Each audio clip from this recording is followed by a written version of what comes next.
When he signed an order to roll back climate policies yesterday, President Trump promised more jobs for coal miners. My administration is putting an end to the war on coal. Going to have clean coal, really clean coal. And NPR's Jeff Brady reports there is a big effort to make coal plants cleaner by capturing their carbon emissions. Coal is responsible for most of the carbon dioxide emissions from power plants, and reducing that CO2 is a priority. You know, Mississippi is a great place to live. Mississippi Power produced this 2009 video to promote a new coal power plant with a carbon capture system. Back then, the price tag for the proposed Kemper County plant is some $2.4 billion. But today the price has exploded to nearly 3 times that. Mississippi Power got some help paying for this new kind of power plant, including a $270 million grant from the U.S. Department of Energy. And $133 million in investment tax credits. Actually, the utility had to pay back the tax credits because the plant wasn't finished by a 2014 deadline. It's still not finished. But John Thompson with the Clean Air Task Force says don't dismiss the Kemper plant just yet. What I think it's important to remember about those cost overruns is that they didn't really have much to do, if at all, with the technology of carbon capture. Most of the problems are with another part of the plant where coal is turned into a gas before it's burned.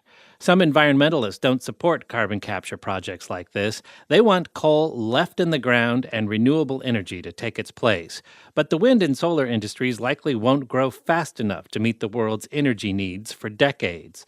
Thompson worries that in the meantime, climate change will harm the natural areas and endangered species environmentalists have worked for a century to protect. And all that can change with just a few degrees of temperature rise on the planet. And I'm just not willing to bet everything that we've worked for as an environmental movement. The coal industry still hasn't signed on to the idea that climate change is a huge problem.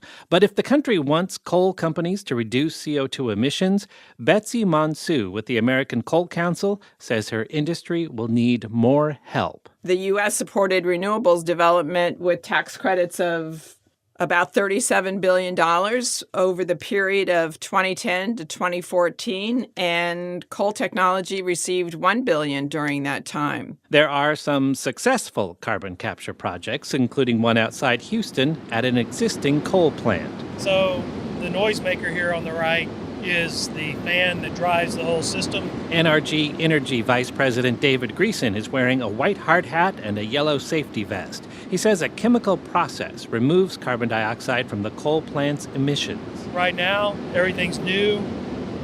We're actually capturing above 95%. But that's from only one of the plant's 4 generators. And the equipment cost $1 billion. Making this a carbon-free plant would cost a lot more. Still, here's why this could become a model. There's a market for all that carbon dioxide that's captured. NRG is piping it to a Texas oil field where it's used to boost crude production. The CO2 stays underground, and NRG gets paid, enough to cover the cost of the new carbon capture equipment. Jeff Brady, NPR News.